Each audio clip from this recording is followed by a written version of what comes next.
December 1944. A snow-covered brick villa in Luxembourg houses the intelligence section of the American Third Army. Inside, grease pencils mark red arrows on large maps, tracking enemy troop movements through the dense forests. Clerks type reports while radio operators listen to static, searching for clues in the winter cold. A sharp refusal from a Supreme Headquarters liaison shatters the quiet routine of the office.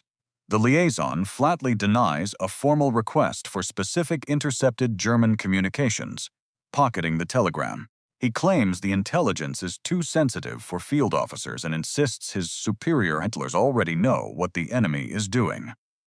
George S. Patton learns about this deliberate withholding of vital combat data. He does not draft a complaint or wait for permission from the high command.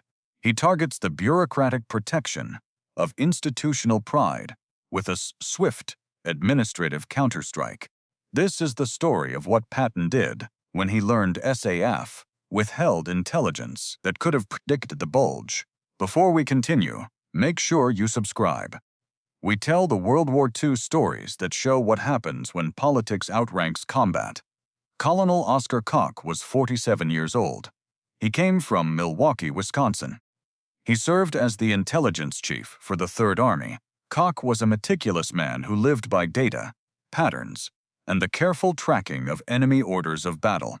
Before the winter of 1944, he had spent years analyzing troop movements across North Africa, Sicily, and France. He had watched thousands of young Americans march into combat, and he had seen what happened when commanders lacked clear information. His younger brother had been killed in action during the early days of the Normandy breakout, a loss that deepened his obsession with accuracy. Koch knew that a single misplaced radio intercept could mean the difference between a successful defense and a slaughter. He sat at his desk in Luxembourg, staring at a map that told a terrifying story, waiting for the final proof he knew existed. Major Donald Vance was 41 years old. He was a high-ranking liaison officer representing the Supreme Headquarters intelligence apparatus. Vance was born into a prominent political family in Boston, and he carried himself with the supreme confidence of the well-connected. He wore a tailored Class A uniform with perfectly pressed creases, and his low quarter shoes shone like glass even in the muddy winter climate of the European theater. Vance believed completely in the infallible wisdom of the Central Command Staff. He frequently told his subordinates that subordinate field armies lacked the broad strategic vision necessary to interpret raw intelligence. To Vance, the Supreme Command had already declared the enemy defeated, and any evidence to the contrary was simply an uneducated misreading of the situation. He kept his files locked away, satisfied that his position shielded him messy realities of the front line. The European theater in December 1944 was supposed to be entering its final, quiet phase. Allied armies had smashed through the German border defenses, and the Supreme Command believed the enemy was completely broken. Supplies were low across the entire front line. Fuel went to the north, while the southern sectors waited in the freezing mud. The collective mindset at the highest levels of leadership was focused on a quick spring victory, and many intelligence sections had grown dangerously complacent. In the Ardennes sector, the line was held by battered divisions, resting after heavy fighting and green troops, who had never fired a weapon in anger. Higher headquarters chose to ignore reports of strange engine noises and nighttime convoy movements, classifying them as minor defensive adjustments. Other field commanders had accepted these official declarations without question, trusting the central authority to keep them informed. They relied on the Supreme Headquarters to provide a clear picture of the battlefield, assuming that any significant threat would be shared instantly. This blind trust created a massive blind spot that stretched for dozens of miles across the snowy hills. Bureaucratic procedures had replaced active vigilance, and paperwork took precedence over raw observation. The senior staff had publicly committed to the narrative of a collapsing enemy, and they fiercely defended that narrative against any dissenting views from the field. This stubborn pride left thousands of frontline soldiers completely exposed to an unmonitored threat. The stage was set for a massive disaster. Hidden behind the administrative walls of a distant, comfortable headquarters, back in the cold room in Luxembourg, the grease pencils continued to mark the growing red arrows. Colonel Koch laid a stack of morning intelligence summaries on the wooden table. Major Vance looked up from his coffee, his freshly pressed uniform completely free of dust. Koch pointed to a thick cluster of fresh red marks drawn over the Ardennes forest sector. "We need the raw signals intelligence, intercepts from the northern sector." "Immediately," Koch said. Vance took a slow sip from his porcelain cup and leaned back into his padded leather chair. "The Supreme Headquarters assessment for that sector is already finalized and published," Vance said. Koch tapped his index finger against the map directly on the Schnee-Eifel ridge line. "The Germans are cutting new roads through the snow, and our listening posts hear heavy tank engines every single night," Koch said. Vance shook his head, a slight smile forming on his clean-shaven face. "Those are merely defensive repositions by depleted battalions," Vance said. Koch pulled a sheet of decoded radio traffic logs from his leather briefcase and held it out. "These traffic patterns match the exact signature of the 6th Panzer Army," Koch said. Vance did not look at the paper, keeping his hands folded neatly over his knee. "Your analysis is entirely inconsistent with theater-level strategy," Vance said. Koch leaned forward, placing both palms flat on the map table. "If you have the raw intercept logs that can prove me wrong, let me see them," Koch said. Vance stood up slowly, smoothing the front of his tailored olive tunic. "Sharing raw data with subordinate tactical commands risks creating parallel channels," Vance said. Koch tightened his jaw, his eyes narrowing as he stared at the liaison. "Soldiers will die in their sleeping bags if we do not confirm these armor movements," Koch said. Vance adjusted the gold insignia on his collar, looking down at the older colonel. "My headquarters has already committed to our assessment publicly," Vance said. Koch took a deep breath, keeping his voice strictly level. "Your public credibility does not change the physical presence of German tanks," Koch said. Vance locked his desk drawer with a small silver key and slipped it into his pocket. "We will protect our institutional assessment before we allow alarmist field reports to disrupt the Supreme Command," Vance said. Koch picked up his grease pencils and walked out of the room without another word. He marched down the corridor and handed a one-page summary to the duty officer. The urgent report reached Patton within the hour. Patton arrived within the hour. His open-top Jeep pulled up directly to the brick villa, throwing up a shower of wet slush. 4 polished stars glinted on his helmet, and the white ivory grips of his revolvers rested against his hips. He walked into the intelligence section unannounced, his boots snapping against the hardwood floor. The room went silent instantly. Clerks froze over their typewriters, and officers dropped their hands to their sides. Patton did not raise his voice.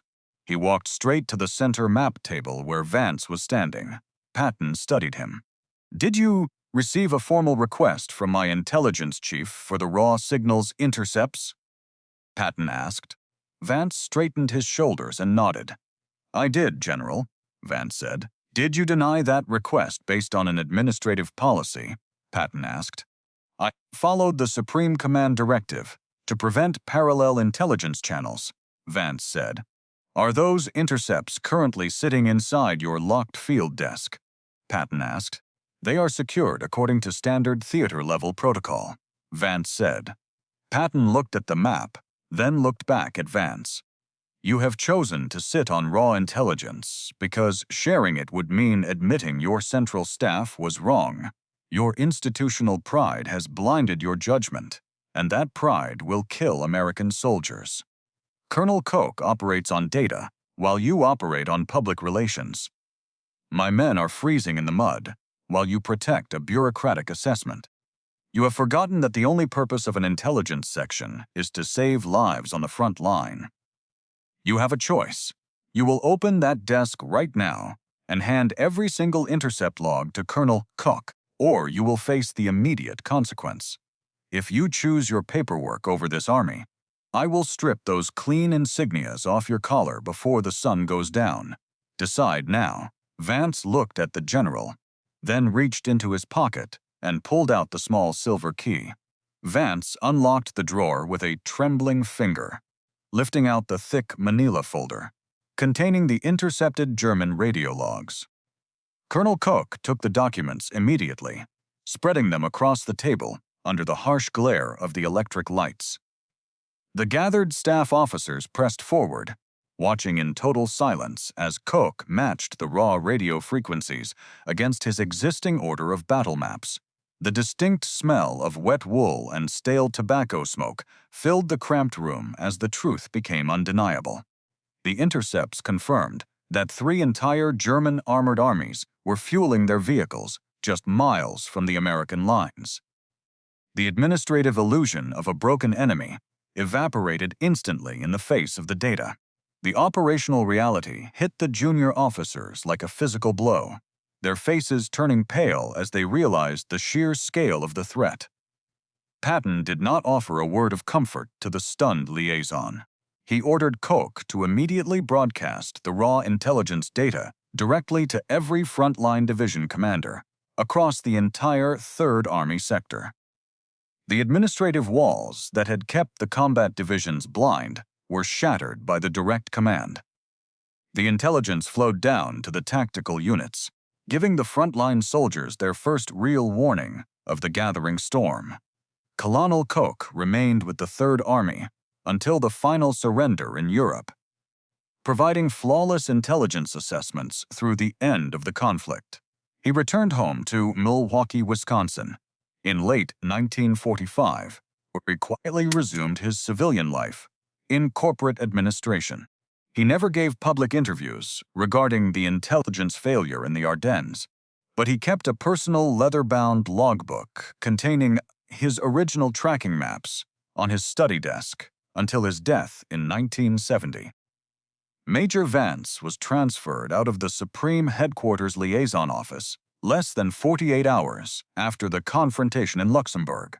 He was quietly reassigned to a secondary logistics depot in southern England, completely removed from any strategic intelligence evaluation for the remainder of the war. He left the military in 1946 and returned to his family estate in Boston, where he spent his remaining decades writing unpublished memoirs, defending the bureaucratic efficiency of wartime administration, before passing away in 1982. General Patton never included the specific administrative showdown over the radio intercepts in his official operational reports to the War Department. He did, however, write a brief, candid entry in his private diary 3 days after the breakthrough, noting that a single independent analysis had done more to save his command than the entire central staff apparatus. He later remarked to a close staff officer that an army could always recover from a shortage of fuel, but it would completely perish if it permitted its leadership to prioritize personal reputation over the immediate safety of the frontline troops. Some historians have argued that the Supreme Headquarters staff acted logically based on the comprehensive regional intelligence reports available to them at the time, which emphasized a complete German logistics collapse. They claim that subordinate field commanders lacked the wide strategic perspective required to accurately interpret raw, isolated signal intercepts without causing widespread panic across the front lines.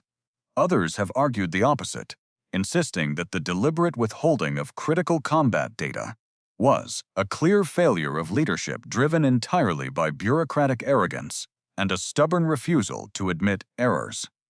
What is certain is that the independent analysis conducted by the 3rd Army Section allowed American forces to anticipate the offensive and mount a rapid tactical counterstrike. If you had been in Patton's position, would you have done the same, or would you have accepted the bureaucratic chain of command?